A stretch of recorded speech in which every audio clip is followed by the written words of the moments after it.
નર્મદા જિલ્લાના રાજપીપળા તાલુકામાં આવેલા પાસપોર્ટ ઓફિસ સાચા અર્થમાં લોકો માટે આશીર્વાદરૂપ બની હોવાનું સામે આવ્યું છે। વિદેશ મંત્રી એસ જયશંકરના પ્રયાસોથી શરૂ થયેલી રાજપીપળા પાસપોર્ટ ઓફિસ આજે રોજ ધમધમતી થઈ છે। છેલ્લા 6 વર્ષમાં 40,000થી વધુ લોકોએ પાસપોર્ટનો લાભ લીધો છે। તો હાલ રાજપીપળા તાલુકા ખાતે આવેલ પાસપોર્ટ ઓફિસમાં રોજના 30થી 40 લોકો પાસપોર્ટ કઢાવી રહ્યા છે। તો વિદેશ મંત્રી એસ જયશંકરે જણાવ્યું હતું કે 6 વર્ષ પહેલાં હું મંત્રી હતો ત્યારે પહેલીવાર નર્મદા જિલ્લામાં આવ્યો હતો ત્યારે લોકોએ ઘર આંગણે પાસપોર્ટ સુવિધાની માંગ કરી હતી। ત્યારે આજરોજ જ્યારે સુરત, અંકલેશ્વર, ભરૂચ જેવા ગામોના લોકોને પાસપોર્ટ માટે 2 મહિના સુધી વેટિંગમાં ઊભું રહેવું પડે છે ત્યારે રાજપીપળા પાસપોર્ટ ઓફિસમાં તરત જ પાસપોર્ટ મળી જાય છે। હાલ રાજપીપળા પાસપોર્ટ ઓફિસની બીજી વાર વિદેશ મંત્રીએ મુલાકાત લીધી છે। તો પાસપોર્ટ બનાવનાર અને પાસપોર્ટ આપનાર બંને સાથે વિદેશ મંત્રીએ સંવાદ સાધ્યો હતો અને બંનેના પ્રતિભાવથી વિદેશ મંત્રી ખુશ થયા હતા। ત્યારે આજ રોજ તાલુકા પાસપોર્ટ ઓફિસ સાચા અर्थમાં લોકો માટે આशीर्वादरूप बनी है।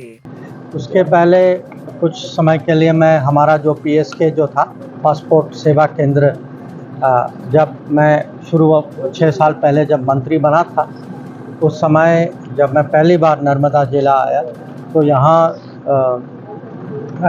थोड़ी सी मांग थी कि यहाँ कुछ पासपोर्ट देने का जो व्यवस्था जो है इसको यहाँ स्थापित करें। तो काफ़ी समय के बाद मुझे फिर से वहाँ जाने का मौका मिला। तो वहाँ ठीक चल रहा है कि दिन में वो कह रहे थे कि करीब 30-40 अपॉइंटमेंट होते हैं। तो यहाँ पब्लिक की सुविधा जो है पासपोर्ट के विषय में कम से कम तो बढ़ गई है।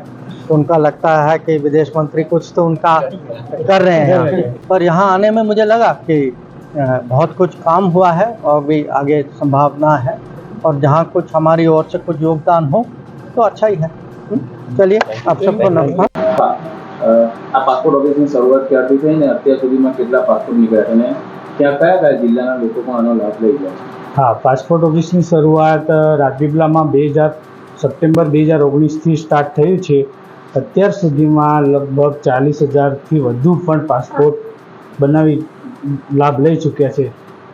તેમાં લગભગ સુરત, નવસારી, વલસાડ, તાપી, ડાંગ તેમજ સુરત રૂરલ તેમજ નર્મદા જિલ્લાના લોકો લાભ લઈ રહ્યા છે। રોજની વાત કરીએ તો રોજના કેટલા પાસપોર્ટ અહીંયા એપ્લિકેશનમાં આવતા હોય છે અને બનતા? રોજના લગભગ 40 એપોઇન્ટમેન્ટ આપે છે। રોજના 40 માણસો એનો લાભ લઈ રહ્યા છે। શું ખાસ ફાયદો થઈ જાય? આનાથી ફાયદો એવો થાય છે કે લોકોને સુરતમાં જો વેટિંગ હોય તો અને ફાસ્ટ પ્રોસેસ કરાવીને ફાસ્ટ પાસપોર્ટ લોકો મેળવી શકે। તમારું નામ? મારું નામ વસાવા પ્રફુલભાઈ છે। અહીં કયા ઓપરેટર? હા, CSC ઓપરેટર છે। જ્યોતિ જગતાપ સાથે CN24 ન્યૂઝ રાજપીપળા। હવે જુઓ દેશ દુનિયાની તમામ ખબરો તમારી આંગળીના ટેરવે। ઉઠાવો મોબાઈલ અને Google Play Store પરથી ડાઉનલોડ કરો અમારી CN24 ન્યૂઝ મોબાઈલ એપ।